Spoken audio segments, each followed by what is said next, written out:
Alright.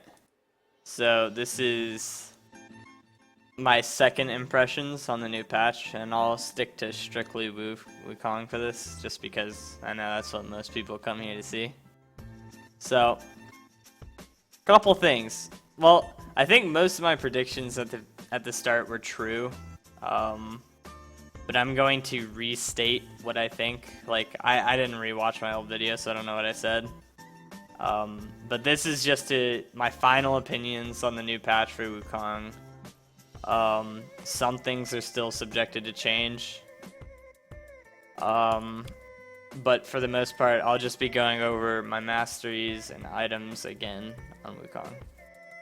Okay, well, runes as usual are the same. I just take the same flat AD shit. Oh, real quick, I do think taking flat armor pin is now better on Wukong than it was before. So if you want to run a hybrid AD and armor pin page, that's fine, because at the moment, Last Whisper is pretty significantly nerfed for Wukong, as it is for everybody who built Last Whisper, because it only penetrates bonus armor now and not total armor, which means that flat armor pin is more valuable for your like true damage esque abilities. Like, you can just stack flat armor pin and you'll do a lot of damage. Could do that before, but now it's more relevant because you don't get the armor pin on their base armor with Last Whisper. So that's something you can mess with. I still run the 1580 page. Okay, rune masteries. As far as I know, I've only switched one part of this. None in savagery and put 5 in wander. I think the 5 damage to minions of monsters is irrelevant if you can at least last hit between that 5 health. If not, then I guess you can take this still. This 3% movement speed I like. I do like my movement speed. As most people who watch me, I value movement speed very highly. And this is great. I like this. And then I think everything is the same. There's one thing about masteries I'm still unsure of, and it could change in the future. Deathfire Touch, I think Fervor of Battle is 100% better for lane for Wukong. As for Deathfire Touch, I only take it because like when it gets to mid to later game, like you're not auto attacking like pretty much at all in team fights. I mean, unless the team fight is extended. Most team fights with Wukong end with an E auto Q ult, and you'll be ulting for the rest of the fight, and then either you'll have to get out, or the fight will already be over, and like masteries won't even matter at that point. You've already won or lost. So that's why I take Deathfire Touch over Fervor. Fervor is better for lane though, I can assure you. The other thing is, like, you know, a lot of people say go into Cunning, get Thunderlords or Storm Raiders. Like, yeah, these two are both great. Like, I think both of these are pretty good, like, over these. But I just value the 7% armor pin more than, like, the 8 you get from this. Because 7% is usually they have over 100. Or, like, a pretty high amount toward the end of the game. And this will end up outscaling your flat armor pin. Especially since it's per level too, and you get it toward the later game where flat armor pin doesn't matter as much. So I like the percentage. I don't think it's a big deal, actually. I don't think these masteries are a huge deal. Like, do whatever you like. This is what I'm going to stick with since it's been working very well, actually. I've been winning a lot of games on Wukong. Items. Okay. Items are pretty much what I thought it would be.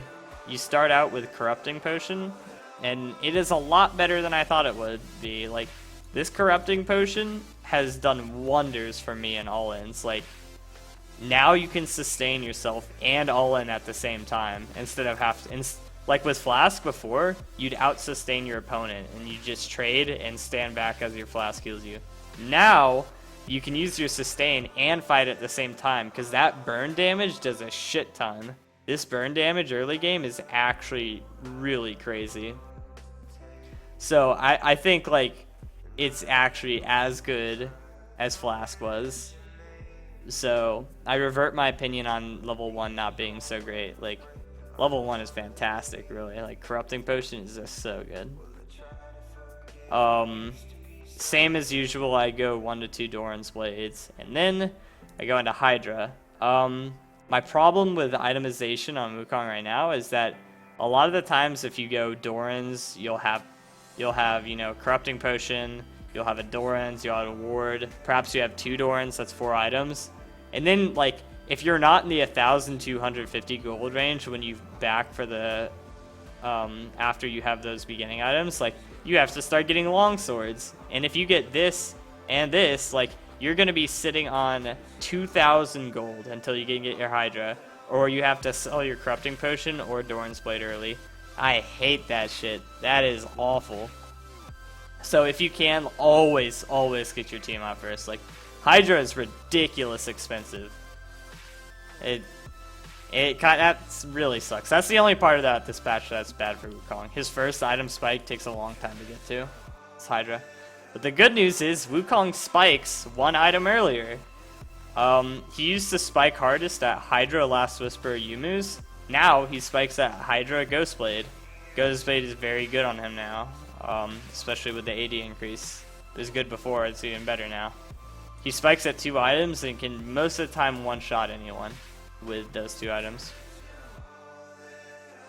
Okay, now is when it gets tricky. Like, it used to be a pretty cookie-cutter build with Wukong. Like, you know, you go your Hydra into your Yumu's, or Hydra into Last Whisper, into Yumu's or Last Whisper. So always those 3 would be first most of the time. And then you go kind of situational. Now, you know, I'm kind of lost. Like, I find myself most of the time building Cleaver third now. Sometimes I'll do Mortal Reminder if they have a lot of armor. Sometimes I'll do Maw if they have a lot of magic damage. But I say keep your items limited to these. I think you can put in a randomins if you really want to. But I say these are your best items. First 2 items are Cookie Cutter, Hydra, Ghostblade. Last 3 items, besides your boots, is situational. Boots is still the same, you know, you can do whatever you want. I usually do swiftness. And that's about it. That's what I think about Wukong this patch, and I think that most of it's pretty correct. If you have any questions or you have an idea for a better build, then I guess you can put in YouTube. I've thought about Death Stance. I'm really not a huge fan of Death Stance.